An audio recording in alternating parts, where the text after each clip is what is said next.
এই সময়টা গোলাপের মরশুম চলছে। কম বেশি হয়তো সবাই বাড়িতে গোলাপ গাছ এনেছেন, কিন্তু সেটি বসানো বা বসানোর পর তার কিছু ট্রিটমেন্ট করতে হয়। সেগুলি করলে গোলাপ গাছ সারা বছর মোটামুটি কম বেশি ফুল দেবে, তবে শীতকালে ফুলের পরিমাণটা বেশি হয়।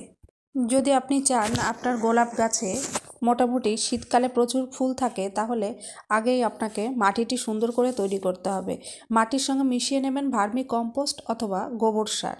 তারপরে চলে যাবেন গোলাপ গাছে কাটিংয়ে। গোলাপ গাছের যে ডগাগুলি দেখবেন শুকিয়ে গেছে, সেই ডালগুলি অবশ্যই কেটে দেবেন, আর তারই সঙ্গে যে পাতাগুলো পুরনো হয়ে গেছে সেগুলোও ছেঁটে দেবেন।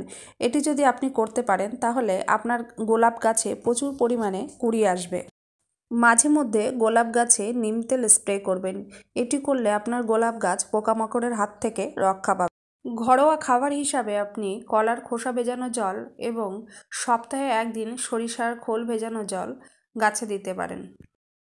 আর গোলাপ গাছে শীতকালে প্রতিদিন জল না দিলেও হয়, একদিন বা দুদিন পর পর যদি আপনি গাছে জল দেন তাহলে গাছটির গ্রোথ ঠিক থাকবে এবং প্রচুর পরিমাণে ফুল আসবে। কারণ শীতকালে এমনিতেই কুয়াশা বা শিশিরের জন্য মাটি ভেজা থাকে।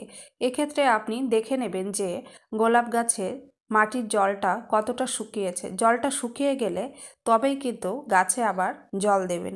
এভাবে আপনি সারা শীতে গোলাপ গাছের যত্ন নিন, দেখবেন প্রচুর পরিমাণে কুঁড়ি আসবে